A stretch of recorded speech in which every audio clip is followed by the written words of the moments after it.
ഈ ശ്ലോകങ്ങളിൽ 10 ശ്ലോകങ്ങളിലായിട്ട് ആ മഹാനഗരമായ ശ്രേഷ്ഠ നഗരമായ, ശ്രേഷ്ഠം എന്ന് പറയാൻ കാരണം സൗന്ദര്യമുണ്ട്, അതീവ മനോഹാരിതയുണ്ട്, അതീവ ഐശ്വര്യമുണ്ട്. അതിൽ കൂടുതലും മഹാനായ ധർമ്മിഷ്ഠനായ ധർമ്മത്തെ ലോകത്തിൽ നിലനിർത്തുന്ന ഹിമവാന്റെ ഭരണത്തിൽ കീഴുള്ളതുമായ ആ നഗരം മുകളിൽ നിന്ന് തന്നെ കണ്ട് അവർ സന്തുഷ്ടരായി. അതിൻ്റെ വർണ്ണനയാണ് 10 ശ്ലോകങ്ങളിലൂടെ നാം കാണുന്നത്. ഇതിനെല്ലാം ഇത്രയും ശ്ലോകങ്ങൾ അതിൻ്റെ വർണ്ണനയ്ക്ക് എടുക്കുക എന്ന് പറഞ്ഞാൽ അതിന് കൊടുക്കുന്ന മഹാകവി കൊടുക്കുന്ന പ്രാധാന്യം ഞാൻ നേരത്തെ പറഞ്ഞു.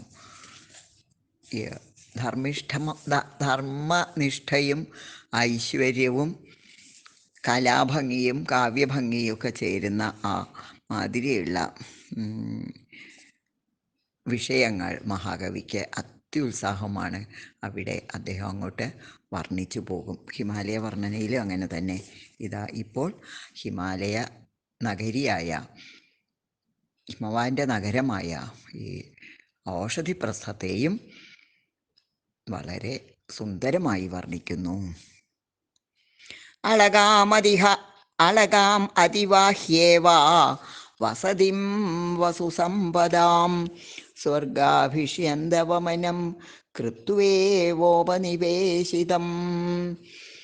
2 നഗരത്തിനോടാണ് സുപ്രസിദ്ധമായ ഐശ്വര്യവും സമ്പത്തും പിന്നെ സൗന്ദര്യവുമുള്ള 2 ഏറ്റവും ശ്രേഷ്ഠമായ 2 നഗരങ്ങളെയാണ് ഈ നഗരത്തിനെ വർണ്ണിക്കുമ്പോൾ മഹാകവിക്ക് ഓർമ്മ വരുന്നത്. ഏതാണ്? അളകാം അതിവാഹ്യേവ വസതിം വസുസമ്പദാം. അളക, കുബേരൻ്റെ നഗരമായ അളക, ഐശ്വര്യത്തിന് പ്രസിദ്ധം, സമ്പത്തിനൊക്കെ പ്രസിദ്ധം. അതാണ്. വസുസമ്പദാം വസതിം അളകാം അതിവാഹ്യ ഇവ. വസുസമ്പദാം, വസു ഐശ്വര്യം, ഐശ്വര്യം സമ്പത്ത്, ശ്രേഷ്ഠ വസ്തുക്കളെ ഒക്കെ കൂടിയതാണ് ഈ വസു പറയണത്. വസു സമ്പദാം, ഐശ്വര്യങ്ങളുടെയും സമ്പത്തിൻ്റെയും വസതി, വിളനിലമായ ആവാസസ്ഥാനമായ അളകാം കുബേര നഗരിയായ അളകയെ അതിവാഹനം ചെയ്തിട്ടോ എന്ന് തോന്നും വിധമുള്ളതും. അതിവാഹനം ചെയ്തിട്ടോ എന്നുള്ളതിനർത്ഥം നമുക്ക് ഇത് ഈ അന്വയം പറഞ്ഞു കഴിഞ്ഞിട്ട് പറയാം. പിന്നെ സ്വർഗാഭിഷ്യന്തവമനം കൃത്വാ ഇവ ഉപനിവേശിതം. സ്വർഗാഭിഷ്യന്തവമനം, പിന്നെ രണ്ടാമത് ഓർമ്മ വരുന്നത് സാക്ഷാൽ അമരാപുരി തന്നെയാണ്. ദേവേന്ദ്രൻ്റെ അമരാപുരി, അമരന്മാരുടെ, മരണമില്ലാത്തവരുടെ പുരിയായ നഗരമായ അമരാപുരിയാണ്. അതാണ് സ്വർഗം. സ്വർഗാഭിഷ്യന്തവമനം ചെയ്തിട്ട് കൃത്വ, ഇത് രണ്ടും ഒന്ന് അളകയെ അതിവാഹനം ചെയ്തിട്ട് ഉണ്ടായ നഗരി പോലെയും, പിന്നെ സ്വർഗാഭിഷ്യന്തവമനം ചെയ്ത് കൃത്വ ഇവ ഉപനിവേശിതം. കൃത്വ ചെയ്തിട്ടോ എന്ന പോലെ ഉപനിവേശിതം ഉണ്ടാക്കിയതും. ഉപനിവേശിതം എന്ന് പറഞ്ഞാൽ ജനങ്ങളെ പാർപ്പിച്ച്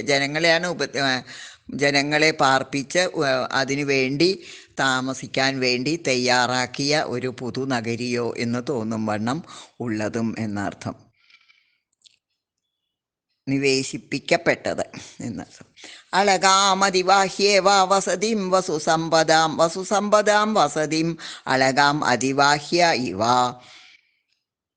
സ്വർഗാഭീഷ്യന്തവമനം കൃത്വ ഇവ ഉപനിവേശിതം. ഇത് രണ്ടുമാണുള്ളത്.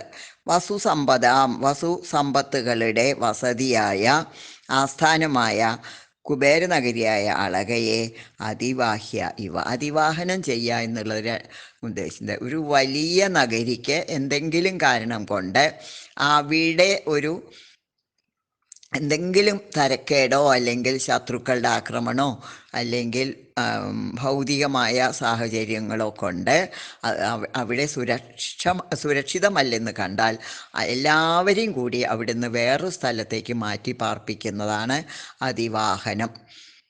ഇവിടെ അതിവാഹ്യ എന്നുള്ളതിന് വ്യാഖ്യാതാക്കൾ പറയുന്നത് എന്താണെന്ന് വെച്ചാൽ ആ നഗരിയുടെ 4 ഭാഗവും ആ ചുറ്റുപാടുമുള്ള ആ ഭാഗത്തിൽ നിന്ന് അതിൻ്റെ സാന്നിധ്യത്തിൽ നിന്ന് കട്ട് ചെയ്ത് മുറിച്ചെടുത്തിട്ട് വേറൊരു സ്ഥലത്ത് കൊണ്ട് ചേർത്ത് വെച്ചാൽ എങ്ങനെയുണ്ടാവും, അതിന് തുല്യമായിട്ടാണ് അതിവാഹനം വർണ്ണിക്കപ്പെടുന്നത്, അതിനെ വ്യാഖ്യാനിക്കപ്പെടുന്നത്. അങ്ങനെ അതിവാഹനം ചെയ്തിട്ടോ എല്ലാം കൂടി എടുത്തിട്ട് വേറെ സ്ഥലത്ത് കൊണ്ട് സ്ഥാപിക്കുക.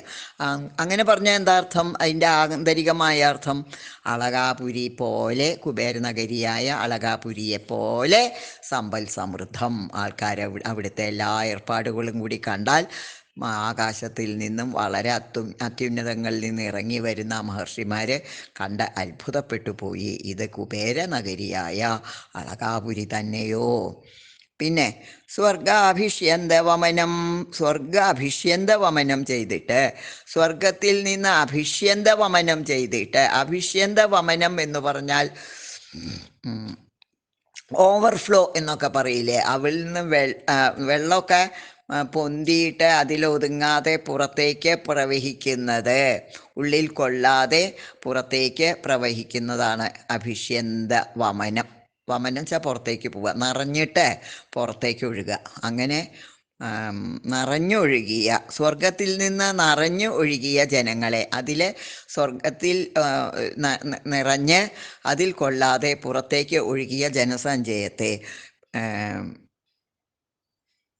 ഒരു ഭാഗത്ത് വേറൊരു സമീപത്തുള്ള ഒരു പ്രദേശത്ത്, നമ്മൾ സാറ്റലൈറ്റ് സിറ്റി എന്നൊക്കെ പറയുന്നത് പോലെ അതിന് സമീപത്തുള്ള ഒരു സ്ഥലത്ത് നഗരം സ്ഥാപിച്ച്, നഗരം അതേപോലെ തന്നെ സ്വർഗത്തെ പോലെയുള്ള സൗകര്യങ്ങളെല്ലാം അവിടെയും സൗകര്യവും ഐശ്വര്യവും അവിടെയെല്ലാം ചേർത്ത് വെച്ച് ആൾക്കാരെ പാർപ്പിച്ചതോ എന്ന് തോന്നും എന്ന് വിധം, ഉപനിവേശിതം, പാർപ്പിച്ചതോ എന്ന് തോന്നും വിധം, അല്ലെങ്കിൽ സംവിധാനം ചെയ്യപ്പെട്ടതോ, രണ്ട് അർത്ഥവും പറയാം.